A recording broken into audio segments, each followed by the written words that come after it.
Hey guys, welcome back po ulit sa aking channel. Ngayon ay pag-uusapan natin si Kashkano. So sila ay under kay JT Philippines Lending Technologies, doing business under the name and style of Handi Peso, Peso Macro at Kashkano. So meron silang SEC number and approved sila noong January 3, 2020.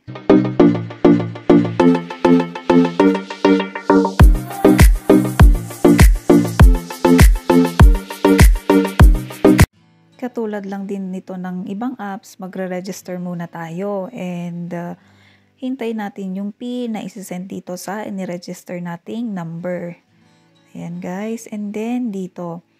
So, mag-fill up, bago tayo makapag-apply, mag-fill up muna tayo ng mga information. Ayan, yung mga names natin, address, mga ganun guys. And then dito, yung sa work information, kailangan din natin yan lahat guys. Ayan, i-fill up nyo lahat yan. And then sa emergency contact naman, ang kailangan ni Kashkano ay 3. So then dito, mag-upload din kayo dito ng ID and yung hawak nyo, yung ID nyo. Ayan. So madali lang yun guys. Gayahin nyo lang kung ano yung sinabi dyan. Then ito yung mga ID na kailangan ni Kashkano.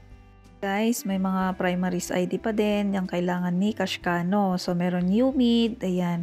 Pipili lang kayo dito guys kung anong available sa inyo at yun ang i-upload nyo at yun ang hahawakan nyo guys. Ayan, and then lalagay nyo mga details. So, ayan guys, after nyo dyan, meron dito tayo sa withdrawal account. So, meron silang bank transfer at online. So, kapag the bank transfer ang pinili nyo guys, pipili lang kayo dyan kung anong bangkong meron kayo, ilalagay nyo yung bank account nyo. Pero, kapag naman online ay yung number lang ng GrabPay or GCash nyo guys. So, kung ako sa inyo guys, kung mas convenient naman ang GCash, yun na lang ang gamitin natin para hindi na tayo maglagay ng bank account. Ayan, at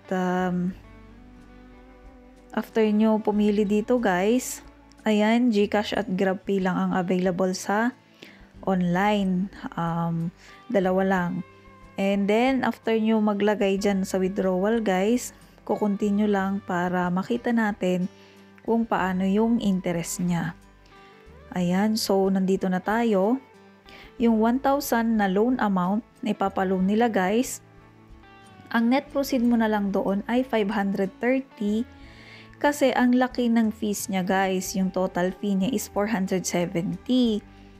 So 530 na lang, halos kalahati na lang yung maloloan mo. And then babayaran mo siya within ng 7 days. So 7 days lang yung repayment terms dito guys. Ayan, yung loan terms niya is 7 days lang. So, mabilis nga siya mag-approve pero yung fees naman niya guys ay parang hindi rin makatarungan.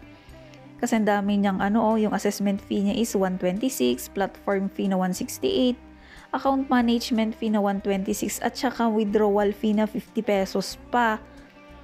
So, 'di ba? Sobrang laki din ito magpatong guys. Kung para sa akin ay wag na lang, halos kalahati na yung net mo tapos magbabayad ka 7 days lang, 'di ba? So ayan, nakita nyo guys kung magkano ang mga fees ni Kashkano. Nasa sa inyo pa din, kayo pa din ang masusunod guys. So para sa akin, si Kashkano ay hindi pa rin makatarungan o hindi siya recommended na app para sa akin lang guys, para sa akin. So, madami pa namang app dyan na mas mababa at long term kaysa dito, di ba? Mas mababa pa yung interest kaysa dito. I-try nyo din mag-search guys. Marami pang magagandang apps dyan. Di ba? Kaysa dito na parang 7 days lang, 1,000 yung loan mo, tapos ibabalik mo din siya ng 7 days. Nasaan naman yung hustisya doon guys? Parang maglo-loan ka lang tapos babayaran mo lang din, hindi mo rin lang magagamit, tapos ito pa kalahati lang yung makukuha mo, 'di ba? Ayan, at para sa mga hindi pa nakakapag-subscribe guys, consider subscribing para ma-update kayo sa mga bago ko pang mga uploads na kagaya nito. Bye!